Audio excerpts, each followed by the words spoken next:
Ok, adelante, Carlos. Listo. Muy buenas tardes para todos, para todas. Muchas gracias, primero que todo, su presencia. Quiero saludar a los alumnos y alumnas de la Universidad del Lago, de igual forma a los alumnos de la Universidad de La Guajira. Quiero hacer una pequeña reseña del doctor Arnoldo Loaiza González, psicólogo de profesión. Él nació en la ciudad de Maracaibo, Venezuela. Psicólogo de la Universidad Pontificia Salesiana de Roma. De igual forma hizo una especialización en ciencias de la educación en la Universidad Pontificia Salesiana de Roma. Es máster en orientación de la conducta humana, Centro de Investigación Psiquiátricas, Psicológicas y Sexológicas de Venezuela, doctor en Ciencias Gerenciales de la Universidad Urbe de Venezuela y postdoctor en Gerencia de las Organizaciones de la misma universidad. Profesional con más de 36 años de experiencia, profesor de pregrado, doctorado, postdoctorado y conferencista internacional. Especializado en todos los procesos de desarrollo organizacional, modelo de manejo de cambios en proyectos de diferente naturaleza, diagnósticos e intervención en clima organizacional, satisfacción de clientes, desempeño cultural empresarial, liderazgo, equipos de alto desempeño, coach individual y organizacional en desarrollo del capital humano, selección e inducción de personal. Ahora, de ser un gran profesional es una gran persona. No todos los profesionales son grandes personas. Él sí lo es. Lo digo con gran sentido y conocimiento de causa. Fuimos compañeros en el doctorado y fuimos compañeros en el postdoctorado. Por eso le digo a mis alumnos que aprovechen esta gran persona que tienen, que van a adquirir un gran conocimiento de él, porque como lo manifesté, fuera de ser una gran persona, es un gran profesional. Doctor Arnoldo, lo dejo a usted. Bienvenido y muchas gracias. Muchas gracias. Voy a comenzar a presentar y necesito que me digas, por favor, si se ve la lámina.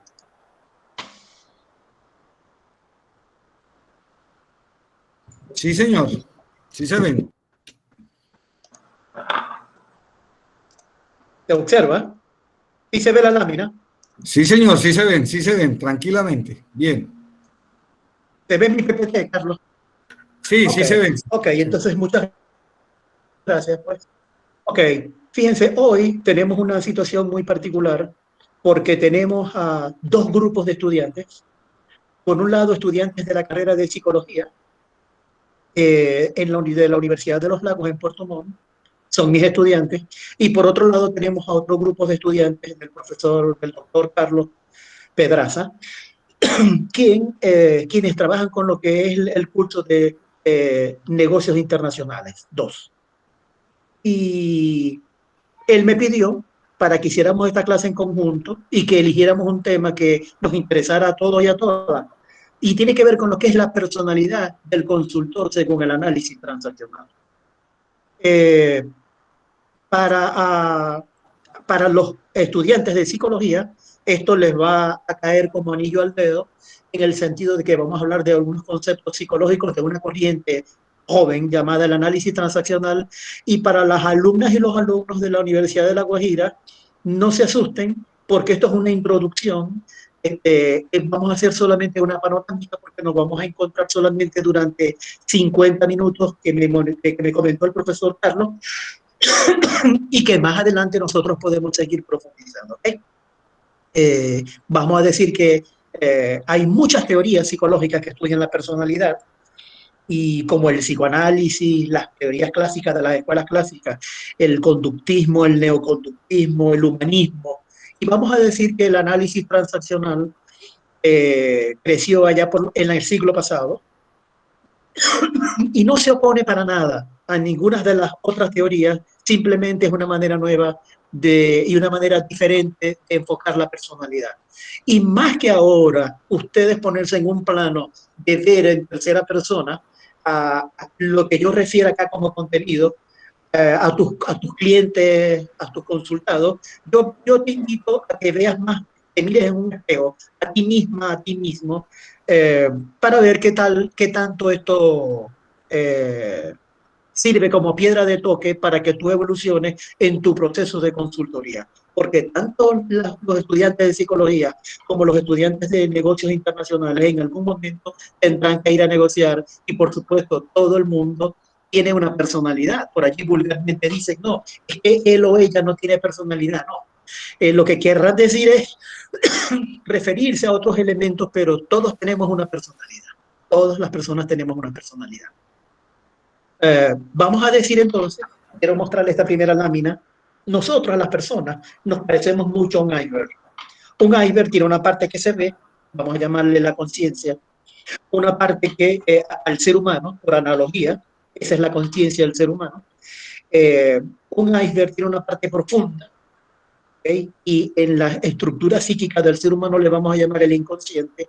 Y por supuesto tenemos el preconsciente o el subconsciente, que es aquella agua que está al ras del iceberg y que es para nosotros los seres humanos un libro abierto, donde somos capaces de recordar. Lo inconsciente no aflora de manera voluntaria, solamente aflora a través de los lapsus lingua, a través de los sueños y de otras técnicas proyectivas, ¿ok? Mientras que la conciencia, somos conscientes que somos unos profesores, que somos unos estudiantes y que tenemos unas clases en común, ¿ok? Y si yo le pregunto a ustedes cuál es la raíz cuadrada de 64, cuando encuentren ese número, entonces ese material estaba en tu preconsciente o en el subconsciente y es como la biblioteca del ser humano. Por dentro de los contenidos por donde nos vamos a pasear, vamos a decir que nosotros los seres humanos cuando aprendemos pasamos por lo que llamamos el túnel del aprendizaje y tenemos 4 fases. Por ejemplo, en un primer momento podemos ser unos incompetentes inconscientes. Ser unos incompetentes inconscientes significa que nosotros no sabemos que no sabemos. ¿Ok? Como dice el filósofo. Luego podemos llegar, entonces podemos darnos cuenta a través de esta conferencia de hoy, de este webinar, que hay cosas que nosotros no sabemos que no sabemos. Pero luego hay una segunda fase que es la incompetencia consciente, que es aquello donde uno dice, yo me estoy dando cuenta que yo no sé. ¿Okay? Cuando hablé lo del filósofo, lo dije en la primera fase, pero es en esta segunda, cuando se dice, yo solo sé que no sé. O sea, una incompetencia consciente. Por ejemplo, yo sé que de refrigeración yo no sé. Yo sé que de economía yo no sé. Yo sé de otras cosas. ¿Okay? Y la competencia consciente significa aquellos conocimientos, aquellas habilidades que nosotros tenemos y que manejamos de manera consciente. Por ejemplo, podemos conversar de fútbol, podemos hablar de lo que está sucediendo con la Copa América porque de eso yo sé que sé, o del tema que nos tiene acá en este momento. Y por último, llegamos a la fase de la competencia inconsciente, en donde lo hacemos tan bien que no nos damos ni cuenta. Es como el hecho de respirar, por ejemplo. Yo les pido a ustedes que tomen conciencia de su respiración, que la levanten, que la aceleren y que la dejen un poquito más despacio. Entonces, dense cuenta que hasta este momento tal vez no habían sido conscientes de su respiración, pero sí la estaban utilizando. ¿Okay? Para caer, esto es un preámbulo solamente, entonces vamos a caer ahora en lo que es el análisis transaccional. Fíjense, el análisis transaccional es una teoría creada por un canadiense llamado Eric Berne, y él la crea, él era psicoanalista anteriormente, pero él la crea con la intención de ayudar a aquellas personas que estuvieron en traumas de guerra para adaptarse a lo que es la resocialización en ese proceso de todo lo que son los traumas de guerra. Entonces, en esta teoría, él dice que él desarrolla unos instrumentos, y aquí les voy a mostrar el primer instrumento, el análisis estructural y funcional de la personalidad. ¿Cómo funcionamos? Entonces, Eric Berne dice que nosotros tenemos 3 instancias en nuestra personalidad. Tenemos un estado yo niño, un estado yo padre y un estado yo adulto. Entonces, todos nosotros tenemos un niño interior. Atención, cuando yo digo que todos nosotros tenemos un niño interior, no estoy queriendo decir que somos unos infantiles, ¿ok? O que tenemos una mentalidad infantil. No. Simplemente que dentro de nosotros manejamos emociones y sentimientos y nosotros nacemos con ese yo niño. Y ese yo niño, ¿ok? Puede tener un circuito negativo y un circuito positivo. Hay que aclarar que el yo niño, como siente emociones y sentimientos, apenas nacemos nos damos cuenta que hay cosas que nos gustan y hay cosas que no nos gustan. ¿Okay?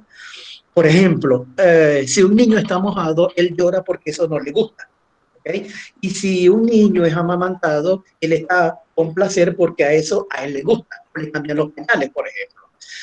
Y el niño en esa fase tiene un verbo favorito. El verbo favorito es yo quiero. Por eso un niño siempre dice yo quiero y mientras más le den, más va a querer. Yo quiero juguete, yo quiero sushi, yo quiero refresco, yo quiero helado, yo quiero golosina, yo quiero jugar. ¿Okay? Entonces es normal esta fase del estado yo niño en nosotros los seres humanos. Decía que nosotros tenemos un circuito negativo y un circuito positivo. Por ejemplo, dentro de esos niños, dentro de ese niño se desarrollan 5 niños. ¿Okay? Uno se desarrolla más que otro. Por ejemplo, hay gente que desarrolla un niño rebelde. Entonces, un niño rebelde puede ser un niño que busca pleito, un niño pendenciero. ¿Okay? Y cuando crece, entonces se comporta de manera rebelde. Pero también podemos encontrarnos con un niño o con una niña sumisa. Entonces, aquel niño sumiso es aquel que se somete negativamente, aquel que lo calla todo, ¿ok?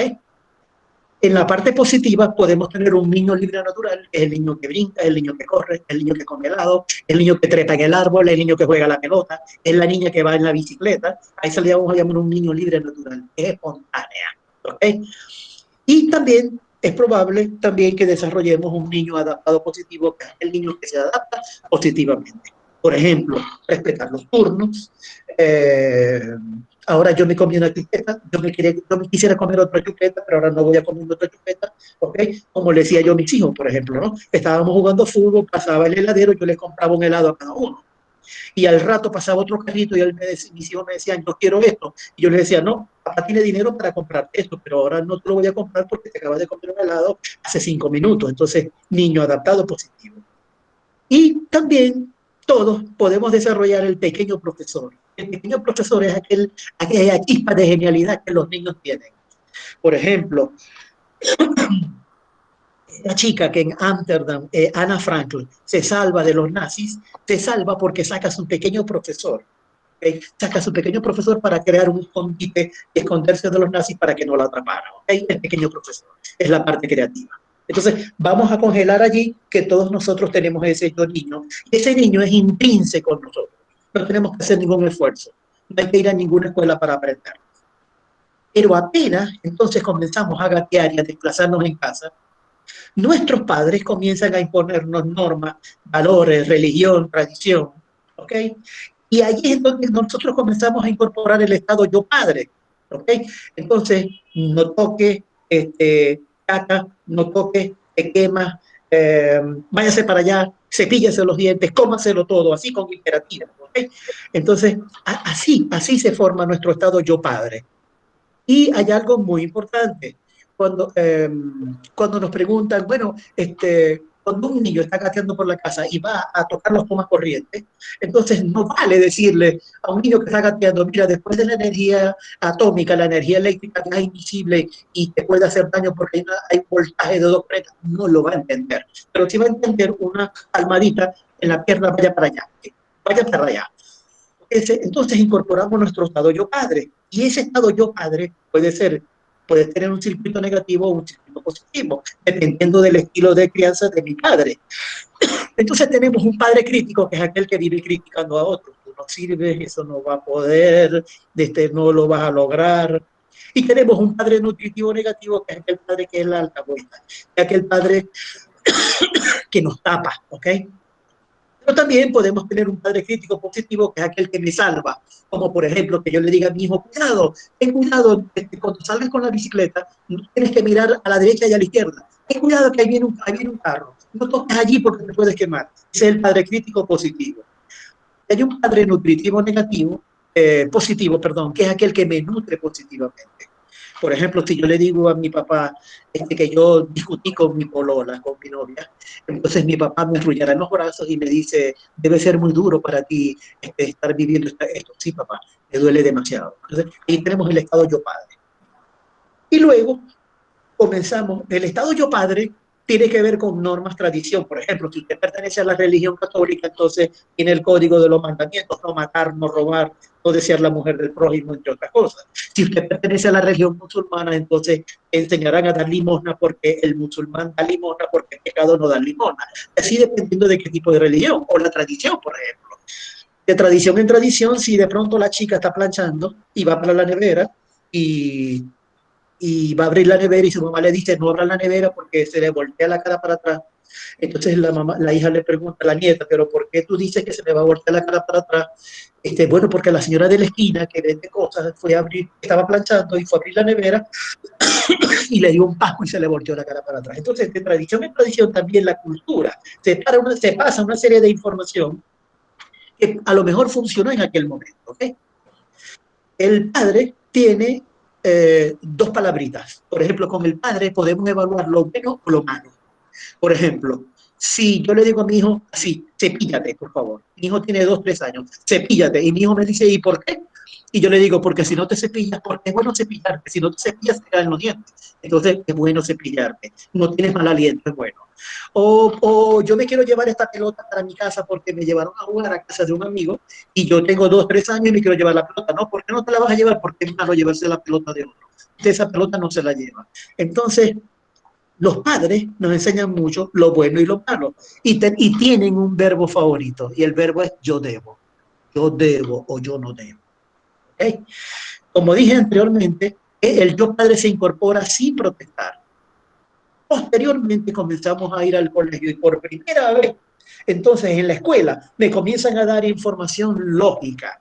Y qué lamentable que en algunas escuelas algunos maestros no enseñan a pensar a los chicos, porque es que la información lógica. Por ejemplo, cuando me enseñan a medir, cuando me enseñan a tomar la medida de los pesos, cuando me enseñan a medir en cuanto a longitud, entonces yo tengo una diferencia entre centímetros, entre kilómetros, entre metros, entonces me enseñan, me dan una información lógica.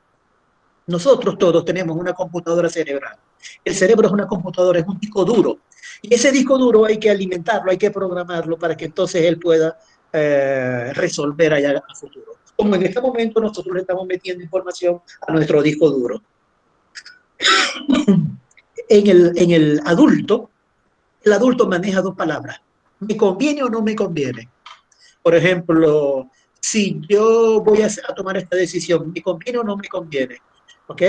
Y es muy importante entonces que nosotros aprendamos a tomar decisión sacando también el adulto. Hay una parte en el adulto que es la parte negativa, que es el adulto cuadrado. Y el adulto cuadrado es aquella persona que tiene mucha información, pero que la usa de manera negativa. Por ejemplo, los narcotraficantes. Un narcotraficante tiene que ser muy inteligente para crear unos submarinos, sacar droga de Sudamérica y llevarla a través de todas las costas, ¿okay? A través de la costa para llevarla a los Estados Unidos. Entonces, ¿cómo podemos hacer para meter drogas en los transformadores, en las muñecas, en cualquier cosa se inventa la gente del narcotráfico? Entonces, adulto cuadrado.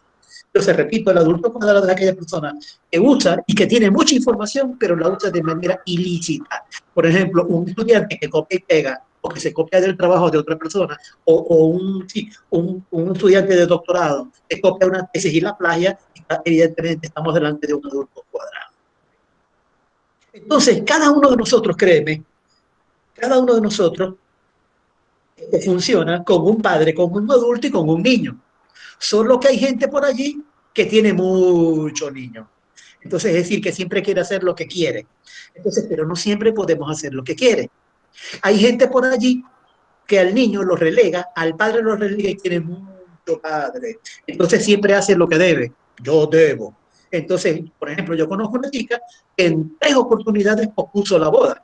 Y allí en el altar estaba el tipo esperándolo y ella no acudió. ¿Y por qué no acudió? Porque ella no iba a casarse porque debía. Tenía, por supuesto, su inseguridad, eso lo podemos analizar, pero no se casa porque debe. Yo me recuerdo a una alumna que me comentaba, profesor, mire, estoy embarazada y mi papá ya organizó la boda, quiero hablar con usted porque, ajá, ¿y cuál es el problema? Bueno, el problema es que yo no me quiero casar. Entonces yo le dije, bueno, ya usted sabe cuando las cosas se hacen porque usted debe. Entonces el papá decía, porque usted le debe dar un apellido a mi nieto, a su hijo. Bueno, se casó, duraron unas semanas. ¿Por qué? Porque se casó porque debía. Y lo mismo pasa. Cuando nosotros hacemos un trabajo porque debemos, o venimos a esta conferencia porque debemos, o vamos a la universidad porque debemos, me voy a casar. Una cosa es venir a la universidad con el niño libre natural y hacerlo porque me divierto y porque quiero. Otras personas excluyen de su personalidad el padre y el niño y todo es la computadora cerebral. Conviene, conviene, conviene y todo es lógico. Entonces todo es, entonces, por ejemplo, yo conozco una chica que se iba a casar, entonces le pidió un análisis de sangre al marido y hizo que la pareja se hiciera una especie de diagnóstico médico, todo un chequeo, porque ella se quería casar con un tipo, o las parejas que se casan y dicen, bueno, tu plata por allá, tu plata por aquí, o tú no vas a heredar esto. Entonces, como que hay un matrimonio muy adulto, muy lógico. Y ustedes me preguntan a mí, culturalmente la gente cree que ser adulto es ser maduro. Y la madurez viene cuando tú logras integrar los tres estados del yo. Por eso yo te di al principio de la presentación, que coloqué este dibujito aquí. Entonces, logro integrar los tres estados del yo. Es decir, padre, adulto y niño. ¿Y esto qué significa? Significa que yo hago lo que quiero, porque me gusta, porque me conviene y es bueno para mí. Esto es una manera de tomar decisiones. Entonces, cuando nosotros estamos delante de un cliente como consultor, entonces es importante que nosotros tengamos este modelo. Por ejemplo, lo hacemos, cuánto nos vamos a divertir, tengo que ver con qué modelo le voy a entrar, porque es la parte lógica, pero la parte adulta, el padre, también tiene que ver con lo que es la ética. Entonces yo tengo que tener un resguardo ético de aquellos datos que me va a dar el cliente. Y tengo que comportarme con ética también, no falseando algunos datos que él me va a dar o inventarle datos que no tiene que ver. Entonces, vamos a decir que la madurez viene cuando logro integrar estos tres estados del yo. ¿Okay? Voy a ir un poquito más acá.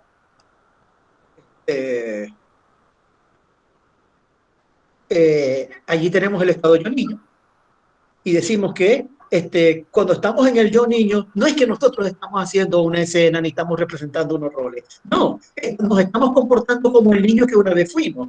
Es algo muy importante. No me estoy refiriendo a los niños, me estoy refiriendo a todas las personas que están en este momento conectadas con esta conferencia y quiero que sepan que todos nosotros tenemos un niño y las chicas tienen una niña interior, ¿ok? Es importante entonces sacar a esa niña. Pero también dentro de nuestra personalidad tenemos un estado yo padre y hay que tener mucho cuidado porque resulta que cuando nuestros padres nos dicen cosas, es importante que yo lo escuche porque mi papá es la autoridad de mi casa. Pero también hay que tener cuidado porque a mi papá lo educó su mamá y su papá, entonces a veces nos está dando una información que tiene 100 años, 200 años o 2500 años. Y tal vez lo que funcionaba en aquel momento no funciona ahora. Como por ejemplo, hay gente que dice, no, porque es que mi papá me trataba de esa manera, entonces yo trato a mis hijos así. Bueno, estamos en otros tiempos, entonces es importante desde el punto de vista de la computadora cerebral, hasta qué punto yo tengo que entrar con información, porque el hecho de que a mi papá lo criaron así o mi mamá me dijo esto no significa que yo tenga que hacerlo y que hoy va a ser así. ¿Okay? En aquel momento funcionó, repito, en este momento tal vez no. ¿Okay?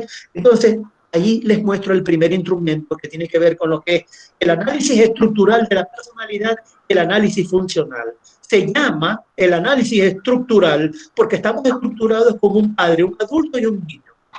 Y se llama funcional porque cada uno de nosotros funciona en los circuitos de manera diferente. Y ya toca a cada uno de ustedes ver qué tipo de... Todos tenemos un niño favorito. Pregúntate si tu niña es rebelde, sumisa o sumiso, o tienes un niño libre o un niño adoptado. ¿Y qué tanto saca tu pequeño profesor? Pregúntate desde el punto de vista de tu padre, ¿cuál es tu favorito? Si es un padre crítico negativo, padre nutritivo negativo, o un padre crítico positivo, o un padre nutritivo positivo. Y desde el punto de vista del adulto, pregúntate cuánto piensas, ¿ok? Por ejemplo, a veces los alumnos me llaman y me dicen, profesor, ¿usted me puede explicar esto? Entonces yo las clases, yo las tengo grabadas, y yo les digo, dime qué fue lo que no entendiste de lo que te envié. Y me dice, no, es que todavía no lo he leído. Y yo, no, vaya, léalo. Y después que usted lo lea, me hace la pregunta. Porque ahora me está pidiendo que yo le dé la clase otra vez. Entonces, tienes que entonces leer la clase. Y estoy confrontándote con tu adulto, ¿de acuerdo? Ok. Entonces ya vimos por qué se llama análisis. ¿Okay? Y ahora vamos a ver por qué se llama transaccional. ¿Por qué las transacciones? Eric Berne, quien fue el creador del análisis transaccional, habla de las transacciones y él quiere decir esto, la comunicación. ¿Cómo nos comunicamos? A eso se refiere con transacción. Entonces, se hace un análisis de nuestras comunicaciones. Y cuando nosotros comunicamos con nosotros mismos y comunicamos con los demás, lo hacemos basado en el padre, en el adulto y en el niño. Por ejemplo, vamos a dar un ejemplo de una comunicación cruzada. Carlos, ¿tú me estás escuchando? Sí, perfectamente, perfectamente. Okay. Voy a hacerle al público, vamos a hacer una dramatización entre tú y yo, okay, para yo demostrarles a ellos cómo se hace una transacción cruzada. Okay. Te hago una pregunta. Carlos, ¿me puedes preguntarla ahora? ¿Qué horas son, Arnaldo? Ahora le voy a hacer una pregunta a usted. ¿Y usted no tiene un reloj allí? Sí, claro. Entonces, ¿para qué me pregunta la hora usted a mí? Fíjate, cuando yo te trato así, Carlos, estoy cruzando la comunicación. Porque tú sales, si tú ves la flechita, tú saliste de tu adulto, me preguntaste, ¿qué hora es, Arnoldo? Y yo salgo con mi niño rebelde, vamos a llamarlo crucero, ¿ok? Buscando una patada de ti y la comunicación se cruza. Por eso se llama cruzada. Te hago una pregunta, Carlos. ¿Te gustaría seguir comunicando conmigo en este plano? Sí, claro que me gustaría. Ok, ahora fíjate, ¿no? Fíjate, vamos a este otro plano. Las comunicaciones también pueden ser ulteriores. Y la comunicación ulterior es la comunicación a doble sentido. Y me gustó mucho aquí, en la comunicación a doble sentido, nosotros comunicamos desde el adulto con el otro, pero subyace el niño debajo. A ver, voy a tomar algo que leí esta mañana. Cuando ayer Chile empató con Uruguay, los argentinos y los uruguayos escribieron unos memes y dijeron, no sé si supieron el problema que se presentó con Chile con el peluquero, que se cortaron el pelo. Entonces, entonces los uruguayos dijeron a los chilenos con respecto al resultado del partido de fútbol, les cortaron demasiado el pelo. Entonces, cortar demasiado el pelo, aparentemente adulto. Pero si nosotros conocemos la historia de Sansón, entonces significa que se le fue la fuerza. Y por eso hay una polémica por debajo que subyace a ese conflicto. Entonces, aquí tenemos una comunicación ulterior. Ahora, vamos a la comunicación complementaria. Entonces, Carlos, te pregunté si tú tenías un reloj allá. Vamos a dar un ejemplo de la comunicación complementaria. Claro, Carlos, ¿qué horas tienes? Son las 4:32. Ok, claro. La misma hora tengo yo parecida aquí en Chile, pero tengo las 5:32. Tengo una pregunta. ¿Vamos en buen tiempo? Vamos en buen tiempo, sí. Entonces, fíjate que estamos haciendo una comunicación complementaria. La comunicación complementaria sale de un estado adulto al otro estado adulto y no tenemos ningún conflicto. ¿Ok? Pero también puede salir de un padre a un niño. Por ejemplo, la podemos cruzar de padre a niño cuando yo le voy a dar un pésame a una persona. Cuando yo voy a darle un pésame a una persona y esa persona está dolida porque se le murió un pariente, está en su niño, yo voy con mi padre y nutritivo y yo lo protejo. ¿Estamos claros?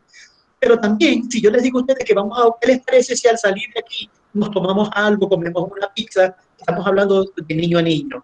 Entonces, evidentemente, de los tres tipos de comunicación, entonces, si vamos a hacer negocios internacionales, qué bueno que tengamos una comunicación complementaria y no estemos allí tirando indirectas al otro. ¿Estamos claros? Okay. Y fíjense, a veces nosotros cuando identificamos la patología, ¿okay? En psicología identificamos la enfermedad. En el estado yo adulto, por ejemplo, la patología se puede ver cuando un adulto contaminado por el padre hace prejuicios, por ejemplo, cuando dice la mayoría de los delincuentes son de raza negra. Entonces, yo aparento estar en un estado adulto, pero no estoy contaminado por mi padre porque eso es un prejuicio. Porque no es cierto que la mayoría de los delincuentes son de raza negra. ¿Ok? Vamos a ver acá el adulto contaminado por el niño. Por ejemplo, una idea delirante de creer que en el grupo se burlan de mí cuando no estoy. Entonces, yo como adulto pienso así, pero es mi niño el que me está echando la broma. Y el adulto contaminado por el padre o por el niño, por ejemplo, si yo digo, yo veo un gato negro que se cruza delante de mí y yo digo que me va a dar mala suerte, entonces tengo una contaminación de mi adulto con mi padre. Y si yo digo que me da miedo ver un gato negro, entonces ya estoy contaminando a mi adulto con mi niño. Y ahí es donde se identifica la patología. Um, Hay algo interesante. Entonces ya vimos por qué se llama análisis transaccional. Continuamos con otro instrumento llamado la simbiosis. La simbiosis es algo muy importante. Eric Berne toma este concepto prestado de la biología para denotar que hay una dependencia. A ver, cuando una señora está embarazada y tiene un bebé en su barriga, a eso le vamos a llamar una simbiosis natural, porque la señora tiene que estar bien para que el bebé esté bien y el bebé o la bebé tiene que estar bien para que la señora esté bien. A esa simbiosis le vamos a llamar natural. El niño nace o la niña nace y requiere de unos cuidados maternos y paternos. Entonces, a esa simbiosis le seguimos llamando natural. Pero si ya ese niño o esa niña ya no es niño y niña, sino que tiene 20, 30 años y todavía mamá te lava, mamá te hace, mamá te ordena el cuarto, y mamá te recoge todo, entonces tal vez no creciste, entonces estamos delante de una simbiosis. Voy a darles un ejemplo. Conocí una amiga en Europa y cuando ella iba a clases a la universidad, su mamá la acompañaba hasta los exámenes y se sentaba detrás. En aquel momento yo era un estudiante de la universidad, yo la conocía a ella, y yo me decía, yo creo que la señora debería aprovechar para inscribirse también ella y sacar una carrera, porque no le quita, parecía a Maradona y a Gentile en el Mundial de Fútbol de España 82 e Italia 90, donde Gentile no soltaba a Maradona. Entonces, hay gente que está dependiendo de otra. Entonces, a ver, hay personas en una relación de pareja, voy a hablar de una relación de pareja, es probable que ella tenga mucho padre, es decir, juzgue la vida como buena o como mala, piense, pero no se divierta con su niña, con su niño interno. Entonces, ¿qué pasa? Se busca una pareja, él, que tiene muchos niños, pero ni juzga la vida ni la piensa. Entonces, ella trabaja para mantener el matrimonio y protege a su marido. Entonces, en otras palabras, ella secuestra, o también puede ser al contrario. También él puede secuestrar al niño del otro. ¿Ok? Hay algo muy importante. Esto también puede suceder en un proceso de consultoría, en donde nosotros los consultores vamos, nosotros somos unos consultores, pero nosotros no somos ni carpinteros, ¿ok? Ni somos obreros de nuestro cliente. Al cliente hay que otorgarle tareas. Yo no voy a resolver cosas por el cliente. Yo no voy a pensar con el cliente. Yo le dejo tareas al cliente para que él las resuelva. Entonces, la simbiosis. Algo muy importante. Esto no solo funciona a nivel de personas, a nivel de pareja, también puede funcionar a nivel de país. Imagínate un dictador que cree que tiene el poder, él juzga la vida, la piensa, pero no se la divierte. Entonces secuestra a un pueblo que no piensa, que no la juzga, pero que tiene muchas necesidades con su niño. O sea, ahí tenemos casos, por ejemplo, tenemos el caso de Venezuela, tenemos el caso de Nicaragua, tenemos el caso de Cuba, en donde hay unos políticos que quieren pensar por ellos, por ejemplo. ¿Okay? ¿Okay? Entonces, simbiosis. Ese es un elemento muy importante, un instrumento. Voy a pasar a otro instrumento que se usa en el análisis transaccional, que tiene que ver con lo que son las posiciones existenciales. La posición existencial no es otra cosa que la actitud que cada uno de nosotros asume delante de la vida. ¿Ok? Entonces, hay gente que cree que yo estoy bien y tú estás mal. Yo creo que yo estoy bien y tú estás mal. Entonces, hay algo muy importante. Aquí puede haber un rechazo, porque si hay alguien que es tratado mal por alguien que se cree que está bien, entonces la verdad es que a mí no me gustaría trabajar contigo, ni me gustaría estar contigo. Si, imagínate una relación de pareja, en donde yo creo que yo estoy bien, pero mi pareja está mal, si realmente ella está bien y yo la trato como que está mal, me va a abandonar. Y me va a abandonar, divorcio en puerta. Divorcio en puerta porque nadie que se cree sano y que cree estar bien quiere ser maltratado por otra persona. ¿Ok? Lo mismo puede suceder en una mesa de negociación. Imagínate que yo voy a negociar y yo creo que voy a negociar con gente a la que le voy a vender unos espejitos y que le voy a cambiar espejitos por pepitas de oro, porque yo estoy bien y ellos están mal. Mira el favor que te voy a hacer. ¿Ok? Esa es una primera posición existencial. Una segunda posición existencial es creer que yo estoy mal y tú estás bien. Entonces aquí yo estoy mal, estoy muy necesitado y tú estás bien, ayúdame. Entonces, créeme que la tendencia de este que cree que, de este que está bien con respecto al que está mal es alejarse, porque nadie quiere una relación de pareja. Si lo ponemos en una relación de pareja, entonces nadie que está bien quiere estar con una persona que está mal. Hace unos años, yo le pregunté a una alumna mía por su pareja. Le dije, no, profesor, ya lo dejé. ¿Y yo por qué? Bueno, porque yo tenía que andar cargando con él como el bacalao. Yo quiero un hombre que esté a mi lado, que me represente, que esté conmigo a la par. Y siempre él se quedaba atrás. Yo lo jalaba y lo ponía a mi lado y aquí estamos, caminamos 2 pasos y otra vez él se iba para atrás. Y así hasta que yo decidí dejarlo porque yo no puedo estar empujando a nadie. Bueno, eh, entonces, también a nivel de países, hay países que creen que ellos están mal y los demás están bien. Es decir, yo país que estoy mal, voy a negociar contigo y tú dame todo lo que te pido porque tú estás bien.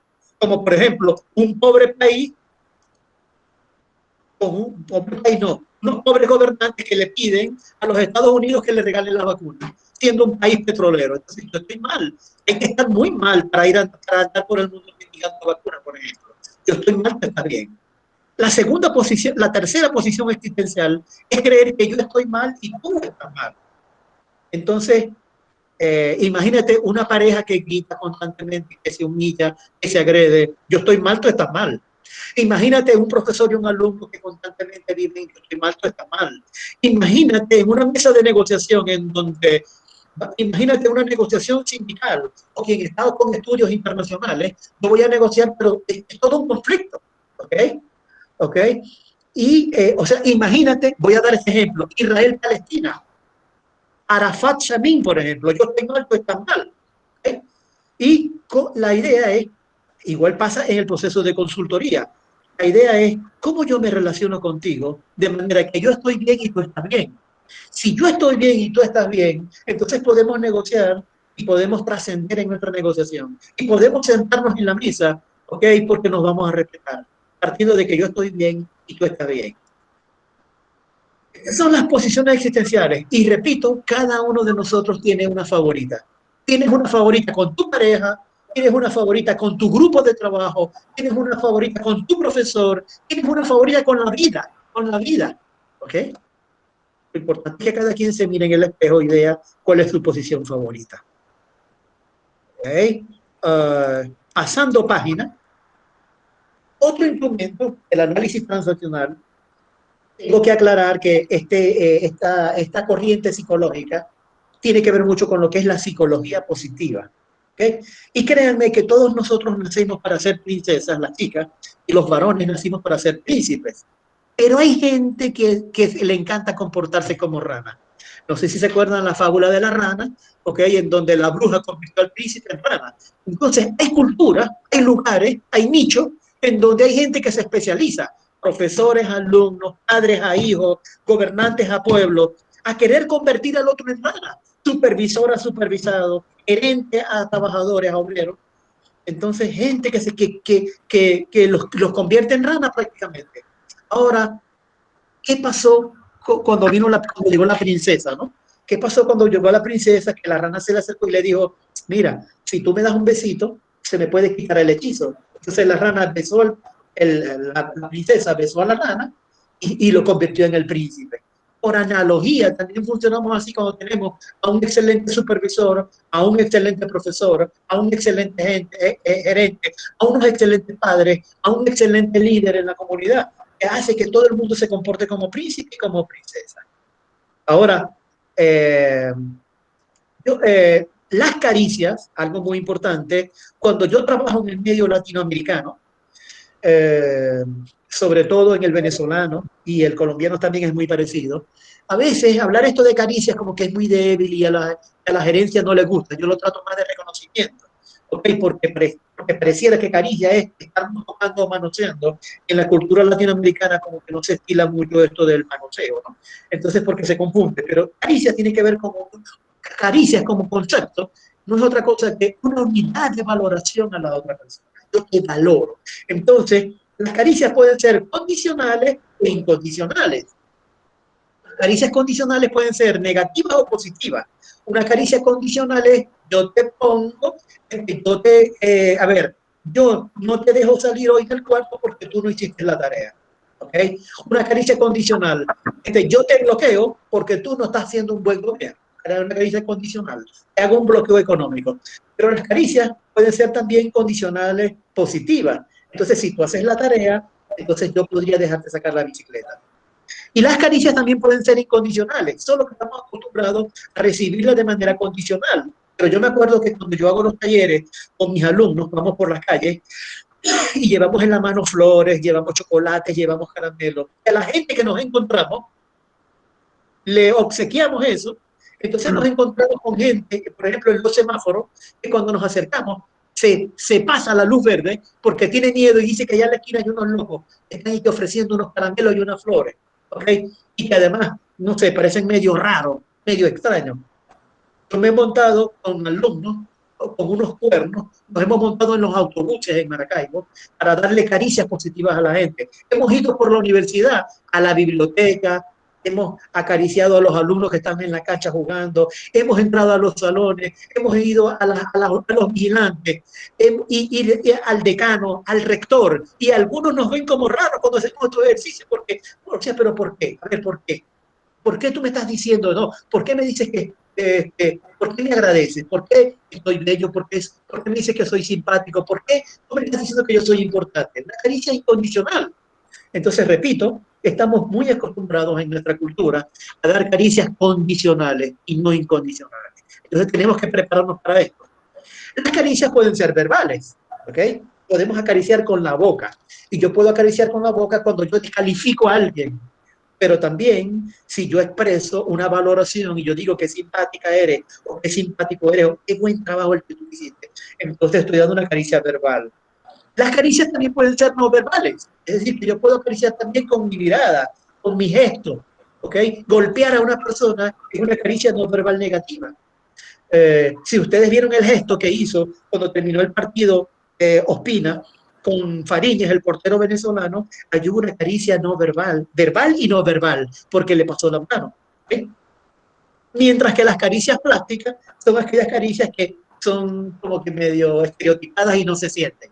Es como que si yo le dijera, yo digo, gordita, me traes las pantuflas. Le digo a mi esposa gordita, pero no, yo le digo gordita a ella por cariño, pero ella no es gorda. ¿eh? Entonces, esa caricia, poner apodos a la gente, es una caricia plástica. Nosotros, culturalmente, crecimos bajo una ley de economía de caricias. No le des caricias a nadie. ¿Y dónde lo aprendemos? En casa. Entonces, por ejemplo, cuando el chico está metiendo los juguetes en la bolsa y ¿para dónde vas? Voy a jugar al lado y llevas el balón. No te quieres ese balón si ese balón está nuevo. Allá te lo van a echar a perder jugando en la cancha. ¿Qué metiste allí? Metí este carrito a pila. Ese carrito a pila te lo van a romper. El carrito ese carrito Julio, ve que es muy tremendo. Ese te va a romper ese carrito.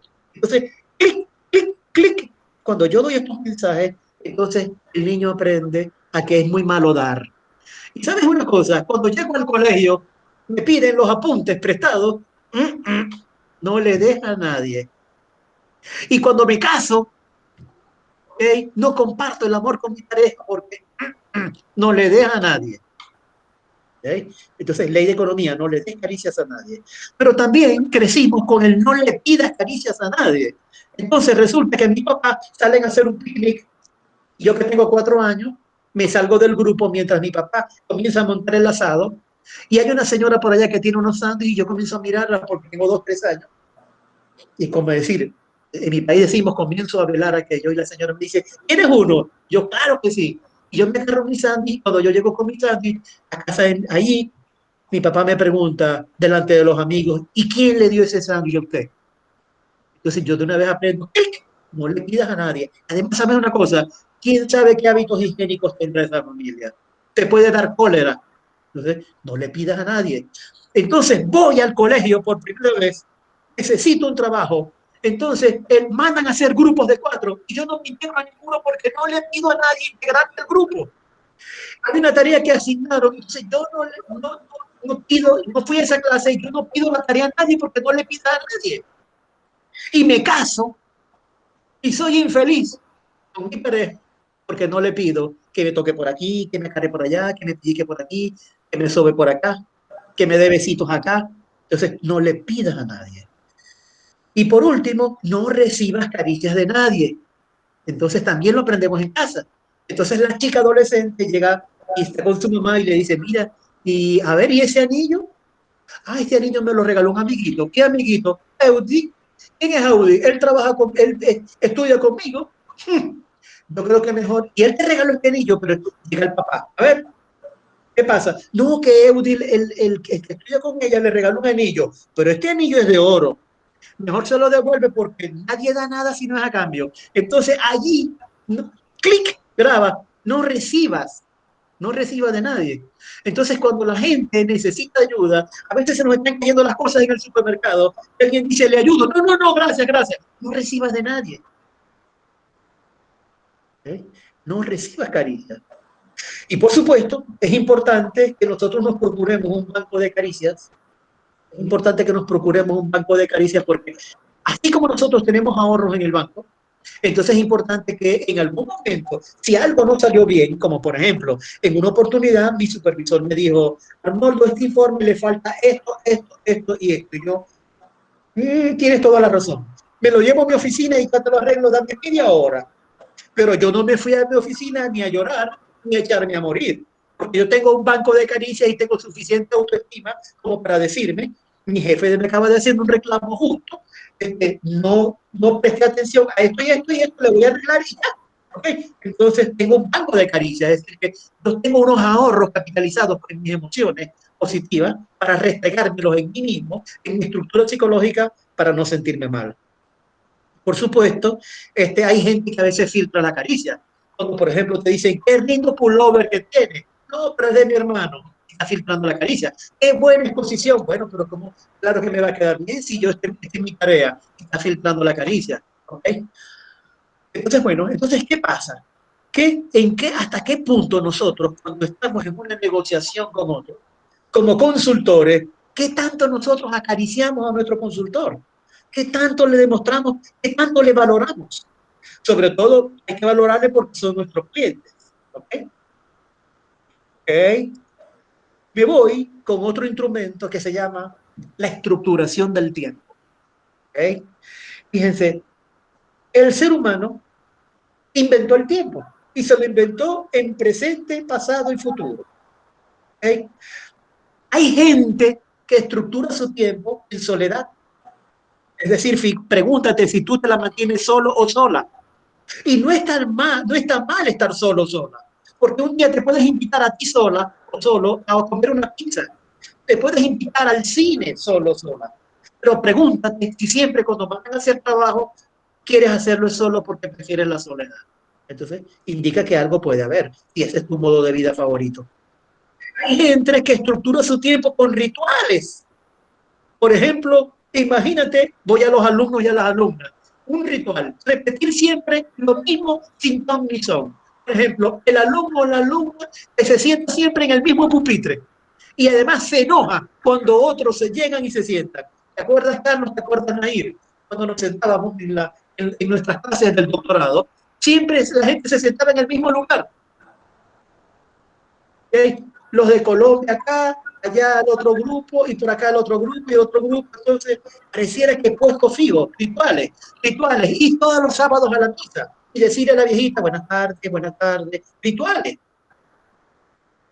Hay gente que estructura su tiempo con trabajo, y hay que tener mucho cuidado, porque hay gente que es trabajólica, y lleva trabajo, llevarte trabajo a tu casa, cargarte de trabajo. Todo aquel que llega tarde a su casa, porque se la mantiene cargado de trabajo, tiene un problema. Y tiene un problema no con el trabajo, con su familia. Y por eso entonces todos los días llega a las 9, a las 10 de la noche, ok, directamente a la cama, para no tener intimidad, que lo vamos a manejar ahora más tarde. Hay gente que estructura su tiempo con pasatiempo. Por ejemplo, las chicas hablan de perfume, las chicas hablan de ese blue jean que te compraste, ese pantalón o ese labial. Y nosotros los varones hablamos de la Copa América. ¿Cómo está la Copa América? Vamos a pasar el tiempo. Sí, ahora nos tomamos una cerveza. Estamos allí haciendo la pichanga o estamos haciendo el asado. Volteamos el asado, tomamos cervezas. Entonces, hay gente que se reúne para pasar el tiempo. Otros hacen juegos psicológicos. Esto de los juegos psicológicos lo voy a congelar porque lo voy a retomar en la siguiente lámina. Pero todo esto en menoscabo de la intimidad. 5 minutos, doctor. Para la intimidad no es sexualidad. Intimidad es la inmensa capacidad que tú tienes de quitarte la careta delante del otro. y mostrarte tal cual como eres, de manera auténtica. Entonces, qué bueno poder hacer una negociación con otra persona que se relaciona conmigo de manera auténtica, en el aquí y en el ahora. En otras palabras, hay gente que vive pendiente del pasado, otros viven pendientes del pasado, no así, ya fue, perdón. El pasado ya pasó. Ah, porque es que en el pasado, porque es que fue la otra vez que no, que yo tuve este problema. Y la gente va a la consulta con lo del pasado. No, porque en el pasado nosotros tuvimos un conflicto y vamos a negociar allá con aquella persona y siempre el pasado. Y hay gente que vive pendiente del futuro. Entonces, en el análisis transaccional nos invita mucho a vivir el aquí y el ahora. Con respecto a los juegos psicológicos, bueno, la gente hace todos estos juegos psicológicos. Para que haya un juego psicológico se necesitan dos personas y hay un anzuelo. Entonces, hay juegos familiares, hay juegos de estima, juegos de seguridad, juegos de poder. Pregúntate cuántas veces en las Naciones Unidas la gente, los países, ¿qué país se sintió alguna vez acorralado? O pregúntate qué profesor alguna vez te quiso acorralar. O pregúntate cuántos formaron alborotos en las Naciones Unidas. O cuántos juegan a buscar defectos. O el profesor que agarra a los alumnos copiando, por ejemplo. Ajá, te agarré. Cada uno de nosotros tiene unos juegos, ¿okay? Y es importante identificarlos porque eso no nos permite mucho entrar en intimidad. En aras del tiempo, ¿okay? El análisis transaccional es tan rico que tenemos este concepto llamado el rebusque, que tiene que ver con lo que es el racket. El racket es un concepto prestado de la mafia, en donde, en otras palabras, hay un chantaje emocional. Entonces, hay personas que se chantajean emocionalmente. Es decir, ¿cómo se chantajean emocionalmente? Porque son incapaces de vivir en el ahora y contaminan su emoción de ahora con una emoción del pasado. Como por ejemplo, estamos en diciembre, nos vamos a dar el abrazo del feliz año, ya sonaron las campanas, son las 12 y estábamos tomando, estamos bailando alegremente y de pronto alguien del grupo comienza a llorar. Y le preguntamos, ¿y tú por qué estás llorando? Dice, es que hace 40 años se murió mi abuelita, pero de verdad tu abuelita, lo sentimos por la abuelita, que hace 40 años se murió, pero ya pasaron 40 años, entonces es cuestión de superar. Y no es cuestión de que yo no sepa interpretar tus sentimientos, pero eso fue hace 40 años. Pero hay gente que le gusta revolcarse en el pasado. Como que si yo dijera, hoy 22, hoy es 22 martes, un día como hoy me chocaron mi carro, y yo estoy aquí tan contento haciendo mi posición que ahora me voy a enojar. Hay otro concepto que tiene que ver con lo que es el triángulo dramático, en donde hay un perseguidor, una víctima y un salvador. Pregúntate, cuando tú estás haciendo negociaciones, hay gente que le gusta perseguir, o en un grupo de trabajo. Hay gente que persigue, ¿por qué no trajiste los apuntes? ¿Por qué no trajiste tu tema? ¿Por qué no llegaste a tiempo? ¿Por qué tú no vienes? Y hay una víctima que dice, pero es que yo no pude, es que yo no puedo, es que no sé cómo hacerlo. Y hay un salvador que dice, pero mira, por favor, trátalo mejor, esa no es la manera. Y estos roles se intercambian. Estos roles se pueden intercambiar. Entonces, triángulo dramático. Pregúntate, en las relaciones internacionales, ¿qué países persiguen a otros? ¿Qué países se sienten víctimas y qué países son los salvadores del mundo? ¿Okay? Hay otro concepto que tiene que ver con lo que son los cupones. ¿Te acuerdas cuando eras adolescente que coleccionabas barajitas? Bueno, las personas también coleccionan cupones para intercambiarlos con los demás. Y tiene que ver con emociones. La gente colecciona emociones marrones, negras y doradas. Las emociones doradas son aquellas hermosas, como decir, yo me recuerdo Carlos y Nair, qué bien que la pasamos. ¿Te acuerdas aquel día que fuimos a mi casa y que comimos y que tomamos algo? Cuando salimos de la última clase del posgrado, que fuimos con nuestro otro compañero que ahora no recuerdo el nombre. ¿Te acuerdas, Eudi? ¿Te acuerdas, Eudi? Cuando nosotros comíamos helado en Anzio, estoy recordando cupones dorados, pero hay gente que le encanta coleccionar cupones negros y marrones. Los cupones negros y marrones son emociones negativas que guardamos hacia los demás y se las sacamos. Como por ejemplo, si yo tengo un cupón marrón hacia Carlos porque un día no me prestó un libro, entonces cuando Carlos me dice, Arnoldo, ¿puedo estar en tu grupo? Yo le digo, estamos completos. Entonces allí te estoy intercambiando un cupón marrón. Y el cupón negro tiene que ver con lo que es la intensidad de la emoción. Es decir, mientras más oscuro, más enconado es el problema. También, otro instrumento tiene que ver con lo que son los frenadores y los impulsores. Entonces, hay, sobre todo en una relación de padre a hijo, hay padres que le dan a sus hijos el trata más. Trata más. Entonces, nos comportamos por allí como tratar más. Atención, esto no es un análisis, es un juicio de nuestros padres. porque cuando vamos a la terapia, claro que tenemos que trabajar con el aquí y en el ahora y que lo que pasó ya pasó y cómo vamos a manejar eso. Pero hay gente que trata más. Por ejemplo, trata más.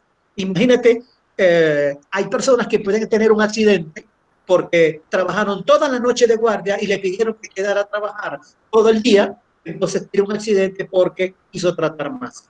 Hay gente que tiene el ser perfecto y a veces no entregamos los trabajos, los artículos científicos a tiempo porque nos las mantenemos corrigiéndolo porque los míos tienen que ser perfectos. ¿Eh? Okay. Hay gente que tiene el apúrate. Quien tiene el apúrate come rápido, camina rápido, habla rápido y todo lo hace rápido. Okay. Y siempre quiere andar apurando a los demás con afán. Hay gente que tiene el sí amoroso. Entonces anda dando por allí la gente. Por ejemplo, imagínate un grupo que tiene un trabajo y se lo pasa a otro grupo. El profesor lo cacha porque hay un trabajo duplicado con lo mismo. ¿Y por qué se lo diste? Bueno, es que yo tengo que ser amoroso. Tengo que ser amoroso. O gente que no trabaja en los grupos y yo los incluyo porque yo tengo que ser amoroso. Como también hay gente que tiene el ser vivo como impulsor. Sé vivo. Sé más vivo que los demás. Avíspate, cópiate, adelántate. Sé vivo. Mientras que los frenadores tienen que ver con el tú no vales, ni lo intentes, eso no se puede, no se ha podido, ni se podrá. Llega atrasado a las clases. Hay gente que cree que hasta llegó atrasado a la repartición de cerebro. Hay gente que cree que no se puede. Eso no se puede, no se ha podido, ni se podrá. Hay gente que tiene el no vivas por delante. Son frenadores. Gente que vive con accidentes, por ejemplo. Y para finalizar, quiero decir que otro instrumento que nos coloca Eric Berne tiene que ver con lo que es el argumento de vida. Los seres humanos, así como un actor, unos actores necesitan de un libreto para trabajar, los seres humanos tenemos también unos libretos que nos construyen en un momento nuestros padres. Pero repito, esto no es un juicio para poner aquí en la platea a nuestros padres y declararlos culpables o inocentes. No, eso fue allá. Nuestros padres allá y en el entonces, aquí y ahora. ¿Okay? Entonces, lo importante es que yo me dé cuenta cuál es mi guión o mi argumento de vida. ¿Es perdedor o es ganador? Porque hay gente que tiene un guión perdedor en donde tiene unos mensajes, no sientas, no piensas, no existas, no decidas, que aquí estoy yo, papá Estado, papá Gobierno, que te lo va a hacer. ¿Okay? Mientras que tenemos otro estilo de personalidad en donde el guión ganador dice, siente, piensa, existe, decide. Por cualquier cosa, tu papá está aquí, pero va dejando. Es como que si yo tengo mi hijo de 5 años que va en la bicicleta y se le queda atascada, entonces él me mira y yo le digo, dale, a ver, inténtalo, sácalo tú, porque yo se la puedo sacar en un minuto. ¿Okay? Entonces, todos nacimos para triunfar. ¿Okay? Y hay gente que nació para ser príncipe y hay gente que nació, todos nacimos para ser príncipes, pero hay gente que le encanta comportarse como rana. Y Shakespeare decía que la vida es un teatro y todos nosotros somos unos actores. De verdad que cada uno de nosotros allá afuera tiene esos escenarios en donde desenvolverse. Y esta es la bibliografía que yo les presento. Les comento que esto que está acá es solamente una panorámica y no pretendo abarcar todo el tema porque el tema es bastante extenso y es para varios. Yo tengo años en esto y esto nunca lo termino. Entonces me gustaría saber, Carlos, si hay alguna pregunta por allí.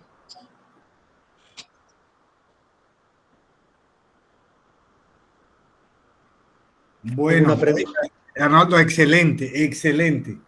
Buenísimo y me gustó, estuvo basado o lo basó en los dos conceptos, basado en lo nuestro. Primero voy a preguntarle a mis alumnos si tienen alguna duda, quieren hacer alguna pregunta o algo antes de yo hacerla. ¿Alguien quiere? Eliana.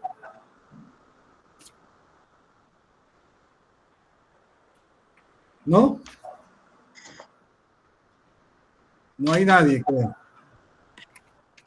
Bueno, profe, yo sí noté Listo. algo interesante y es que muchas veces nos dicen que nosotros somos el reflejo de nuestros padres, ¿verdad? Y es porque nosotros desde niños vemos conductas, vemos comportamientos, vemos cosas que que aunque nuestros padres hacen mal, para nosotros es como el ejemplo, ¿cierto? Es como lo que ellos nos muestran y nosotros debemos tomar la decisión de replicar o de no aplicar eso a nuestras vidas, ¿cierto? Creo que eso entra como en lo que usted decía sobre, doctor, sobre la conciencia, ¿verdad? Cuando nosotros somos conscientes de las cosas, como usted decía, si nosotros somos, tenemos una profesión, tenemos una habilidad, tenemos un don, y nosotros somos conscientes de ello, pues así también, cuando hablamos de las relaciones interpersonales, nosotros también somos conscientes de cómo debemos comportarnos y cómo tratar a las demás personas. Sí, Bien, excelente, bien, excelente. bien. Y ahí hice el comentario anticipándome que esto no es un juicio a nuestros padres, pero claro, de alguna manera estamos muy influenciados por nuestros padres. Hay algo muy interesante, en el análisis transaccional, nuestro padre no es el que te parió, no es la que te alumbró. El padre es quien te crió. Por ejemplo, si creciste con una abuela, con un tío, con tu padrino, con tu madrina, ese es tu madre y tu padre psicológico. Y si bien es cierto que ellos en algún momento pudieron haber modelado algunas cosas inadecuadas, en la consulta, en la psicoterapia, lo que tratamos es poner a la gente en el aquí y el ahora, colocarlos en el aquí y el ahora, explicarles que eso fue allá y entonces. Es decir, yo no puedo andar diciendo como el tango que dice, si soy así, ¿qué voy a hacer? Entonces, no es que si soy así. Entonces, yo puedo modificar mi conducta y eso es lo importante. Listo, gracias, profe. Jefferson, va a hacer una pregunta, Jefferson. Claro, profesor. Diga. Tengo Adelante, Jefferson. muchas gracias. Dos inquietudes que de pronto puedan servir de aporte. La primera es la siguiente. ¿Qué sucede o qué conducta nosotros como ser humano, pues el cerebro, adopta cuando el proceso del razonamiento del ser humano, la razón, pueda que viaje en contra de los principios que uno aprende de la familia en la que nos crió, como acaba de decir el doctor? ¿Qué puede estar sucediendo internamente en el cerebro o cómo adopta uno, qué conducta adopta uno por medio del cerebro cuando eso sucede? Que el razonamiento de las cosas que estoy viendo viaja en contra de los principios que yo aprendo en familia, en la mamá que me crió, en el papá que me crió. ¿Me hago entender? Claro. Sí, sí. Ok, fíjate, esto es muy interesante. Nuestros padres, cuando nos educan, sobre todo cuando nos educan con todo lo que son las tradiciones, lo están haciendo con buena intención. Pero tal vez lo que mi padre me está transmitiendo no es, yo tengo que confrontarlo con el adulto. Voy a darte un ejemplo de una situación con un padre. Voy a darte un ejemplo. Un padre vive con sus hijos porque echó a la mamá de la casa. Y todos están comiendo en la mesa. Y de repente el papá comienza a llorar. Y el papá dice estas palabras al terminar la cena. 3 tristes tigres comieron en 3 tristes platos de trigo. Entonces se pone a llorar. Entonces el niño, con su pequeño profesor, le pregunta, papá, ¿por qué lloras? Y el papá le dice, porque tu mamá nos abandonó. Y el niño le dijo, pero que yo estaba presente cuando tú la votaste. Entonces el papá dice, es que mi papá votó a mi mamá 10 veces, ella nunca se fue por amor. Entonces, ¿qué pasa? Si tú estás con una pareja, Jefferson, y tú la tratas mal, y por decir, ella o él, echa y la echa, y la echa y la echa, entonces nadie se va a aguantar este trato, porque acuérdate de la posición existencial, yo estoy bien, tú estás mal, ¿ok? Entonces nadie se aguanta esos malos tratos, entonces por supuesto que se va. Pero entonces no es que se tiene que quedar porque yo te amo, porque me tengo que quedar. ¿Estamos claros?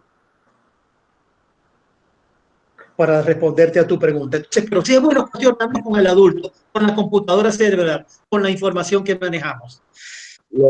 Lo otro, Doc, es que si de pronto el subconsciente o las cosas que el cerebro de nosotros, pues yo siempre en mi curiosidad leyendo, he entendido, no sé si estoy mal, que el subconsciente es mucho más rápido que el consciente de uno. ¿será que hay momentos en que el subconsciente tiene conducta que da para convertir en algo consciente? ¿Y cómo se ve reflejado? Totalmente de acuerdo. La diferencia entre el subconsciente y el consciente es que el consciente lo tienes a flor, es evidente. Y el subconsciente son aquellas palabras que tú estabas buscando para expresarte en este momento que ahora las haces consciente. No sé si me explico.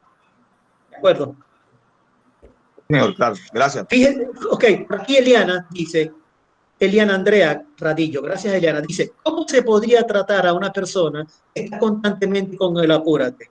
Entonces, una de las maneras de tratarla es confrontarla con el aquí y en el ahora. Con el aquí y en el ahora. ¿Ok?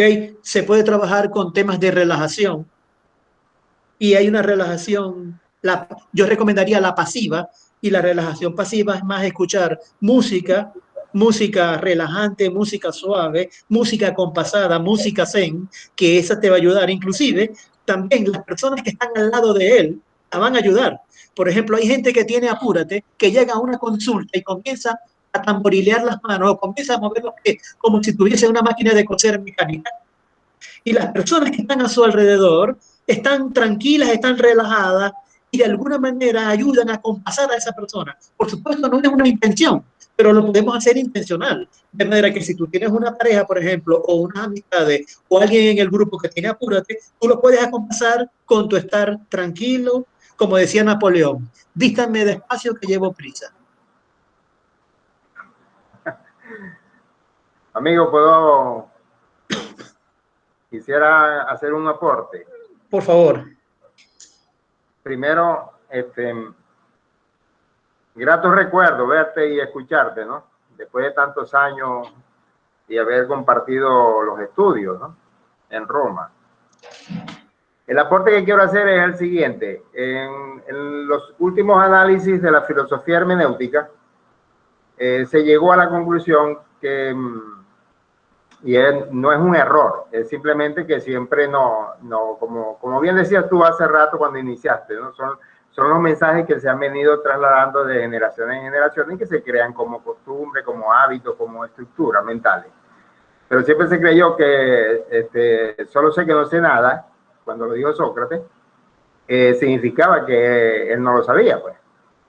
No, realmente Sócrates lo que quiso decir antes de que lo llevaran en pleno juicio, lo que no quería él era manifestar que su conocimiento no estaba en él, sino que la ciudadanía lo tenía, que la gente conocía el conocimiento, pero que no lo colocaba en práctica precisamente por los temores.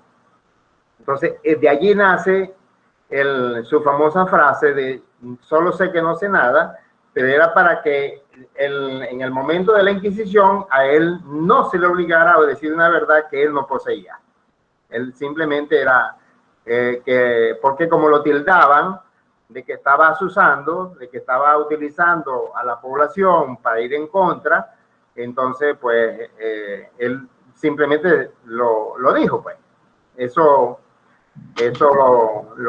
y está ya son varios estudios que he venido realizando con un filósofo, con el amigo Alvarado Ultrasilla de Caracas, y hemos llegado, pues, ya hay varias argumentaciones al respecto.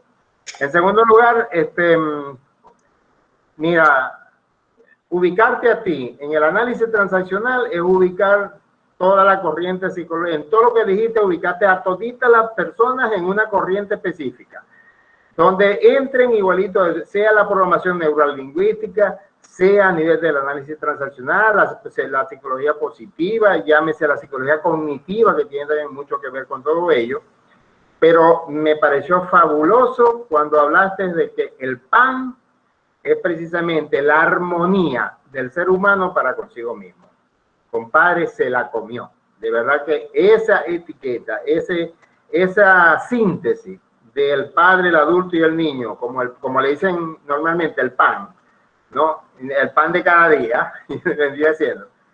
Te felicito. Me pareció estupendo esa armonización que hiciste con respecto a esos tres conceptos, porque son los que se juegan posteriormente y que fueron la base, fueron totalmente la base para poder estructurar posteriormente la programación neurolingüística, la psicología significativa, la positividad, todo por esa armonía.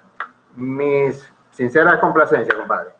Gracias. Sí, es que pareciera que ser adulto es tener posgrado, doctorado y tener mucha información. Y la verdad es que la madurez viene cuando logro integrar los tres estados del yo. Es decir, tomo una decisión que me gusta desde mi niño, porque me conviene, involucro al adulto y porque es buena para mí y para otros. Es decir, busco la máxima felicidad para todos. Y entra la parte de la ética. ¿Alguna otra pregunta? ¿Alguna duda? ¿Alguna inquietud? Yo voy a decir algo que quiero ver si entendí esta magnífica exposición. No es mi tema, ni mucho menos.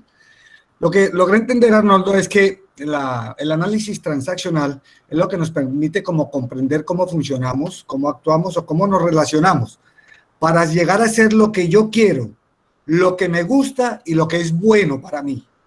Si es eso, que es para que, eso fue lo que entendí, lo de mis alumnos, ¿por qué la importancia de esta temática al día de hoy? Cuando habló de las posiciones existenciales, que fue muy claro de cuando yo estoy bien, tú estás mal, cuando tú estás mal, yo estoy bien, o los dos estamos bien. Cuando hablamos en el término de relaciones o de negocios internacionales, nosotros siempre hemos estado abocados de que siempre, cuando por ejemplo en los acuerdos internacionales, en los tratados internacionales, cuando uno hace acuerdos o tratados internacionales como países tan grandes como los Estados Unidos, siempre a uno lo hacen ver como que ellos están bien y yo estoy mal. Es la forma de presionarlo para lograr ellos los objetivos y hacerle ver que cuando terminen las negociaciones, lo poco que a uno le dieron, le van a decir todo lo que usted logró. ¿Cómo hace? Y es lo que quiero que, para que mis alumnos tengan pendiente, porque algún día les va a tocar, como a veces les ha tocado a uno en muchos temas, es cómo lograr esas posiciones existenciales, lograr llevarlas a que estamos o hacer sentirlos, tanto a la contraparte como yo, de que estamos en el mismo. Yo estoy bien y ustedes están bien. Eso se logra cuando yo me presento de manera auténtica al otro. A veces pasa, Carlos, que en las negociaciones internacionales o en las negociaciones sindicales, para decir de alguna manera, la gente lleva una doble agenda o lleva cartas abajo de la manga. Cuando yo me muestro de manera auténtica al otro y cuando yo lo acepto de manera incondicional, ya estoy creando una plataforma de confianza para poder tener una relación próspera de que estoy bien, tú estás bien. Por otro lado, me gustaría también dejar esta semillita acá. Nosotros los académicos, el profesor Euti, Nair, tú, yo, tenemos un papel muy importante que jugar y que también el gobierno nos involucre en la toma de decisión. Porque tocaste un tema muy importante que tiene que ver con las relaciones internacionales. Y si tú ves allí el suceso de las Torres Gemelas, hay mucho resentimiento. Hay mucho resentimiento de un bando.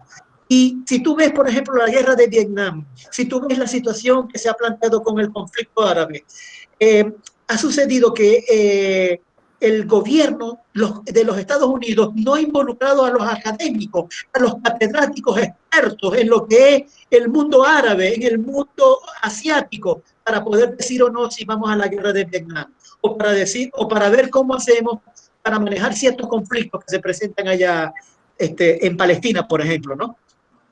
Entonces, ahí tiene el gobierno debería, y nosotros también deberíamos mostrarnos, porque no solamente es, a ver, nosotros estamos como las escobas, nada más nos agarran cuando van a barrer. Nosotros también tenemos que mostrarnos y tener una iniciativa para demostrarle al gobierno que en la academia también hay conocimiento y que nosotros no producimos teoría, que nosotros no solamente producimos artículos científicos, sino que estamos capaces de hacer sus asesores, en especial a los políticos, con todo lo que está pasando actualmente en Latinoamérica, por ejemplo, y en el mundo. Eso son cosas que vienen sucediendo a través de la historia, de que nosotros nunca hemos tenido una posición estable y firme contra los tipos de gobierno que tenemos. Por ejemplo, y eso no sucede en Colombia, ni en Venezuela, eso sucede en la mayoría de países del mundo, a excepción de los países nórdicos o Suiza y demás, que es un sistema totalmente diferente, pero a nosotros nos han enseñado, nos han criado así. Yo quería hacerle otra pregunta y es, ¿cómo cuando cambian o cuando empiezan a tener sí cambios, los diferentes mensajes que uno recibe desde el día que empieza a ser consciente o de la crianza con sus padres o con quien lo haya criado, empieza a tener un cambio comportamental y de pensar a través de los tiempos? ¿Qué tanto influye la cultura? ¿Qué tanto influye la cultura en esos cambios que nosotros empezamos a tener a través de los tiempos? Por supuesto que sí, por supuesto que sí. Y fíjate que, por favor, hay un micrófono activado. Entonces, fíjate que inclusive los mensajes, si tú ves la música que escuchamos al día a día, la misma música, esa musiquita, cuando la música ya va cargada de mensajes negativos, por supuesto que nos hace mucho daño. Pero fíjate que yo admiro mucho a Ilan Chester, un cantante venezolano, que cuando él comienza los conciertos, él dice que la vamos a pasar muy bien, y es que la vamos a pasar muy bien. Entonces, ¿por qué en lugar de ponerme música fea, música negativa, música de dolor, música de tragedia, por qué no busco la manera de ponerme música positiva? Y yo soy responsable de eso, de buscar la música. Yo soy el responsable de poner ese canal que yo quiero colocar para bienestar psicológico. Así es. Oiga, Arnoldo, de verdad que yo creo que le voy a hacer una propuesta el semestre entrante. Voy a hacer una propuesta para unas cosas. Voy a hablar con mi decano y voy a hablar con la directora del programa, porque hay cosas que son muy valederas y muy valiosas, porque hay cosas que son más lo que se dice que lo que se hace. Es como logramos abrir el pensamiento de cada uno de nuestros alumnos, porque es que usted lo hace con psicología y lo hace muy bien, como dijo el doctor Eudy. Pero no solamente tiene que manejar uno el campo psicológico, sino manejar los diferentes campos o el campo organizacional, pero dentro de las diferentes áreas. Yo quisiera, y en realidad se lo digo con todo el conocimiento de causa, que usted fuera de una u otra forma. Por eso le digo, voy a tratar de hacer una propuesta y cuando tenga algo, yo quisiera que en mi asignatura al menos, logramos tener unos encuentros 3 o 4 veces al semestre, pero después lo miramos cómo deberíamos hacer. A mí me gustaría mucho eso. Por supuesto, inclusive, Carlos, fíjate, esto lo podemos manejar también a nivel de talleres, de seminarios y de diplomados. Podemos hacer cosas más estructuradas para darle mayor tiempo. Es decir, que esto no sea un baño de manguera, porque no se pretendió hacer un baño de manguera, solamente hicimos un preámbulo para crear conciencia, para que los chicos, los estudiantes y las estudiantes saborearan por qué es importante el conocimiento del análisis transaccional dentro de lo que es la consultoría, bien sea de negocios o bien sea a nivel de organizaciones. Claro, así es. Yo quiero una pequeña, algo breve simplemente. Lo que sucede es que Arnoldo hizo algo bien interesante sin que nos diéramos cuenta. Nos aplicó lo que llaman el holismo.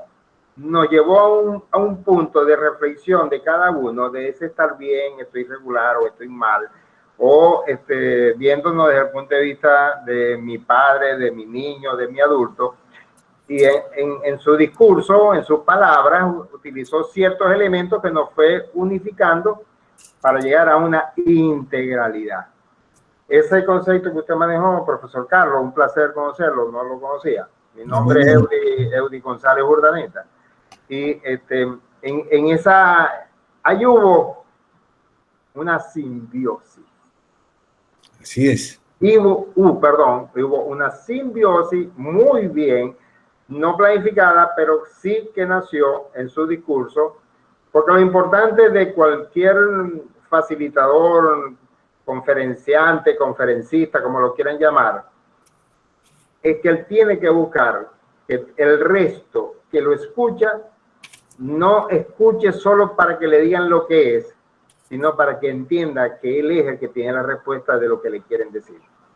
Y en esto pues creo que llegamos. De verdad, me uno a ese planteamiento, yo lo apoyo. Sería muy buena estrategia, muy buena experiencia de formación para los jóvenes utilizar esa combinación entre la psicología, la filosofía, e incluso a nivel de pedagogía existe lo que hoy se llama la pedagogía visible, que tiene que ver mucho con todo eso de los aprendizajes. Muchas gracias. De verdad que es un placer haber participado, haberlos escuchado.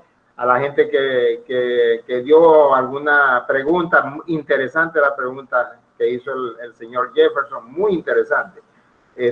Y su planteamiento pues resume todo. Gracias, mi estimado Arnoldo. Bueno, les deseo que tengan una linda tarde. Bueno, muchas gracias a usted. Arnoldo, le va a pedir un favor. ¿Sí? Me envía entonces las evidencias, la grabación y eso.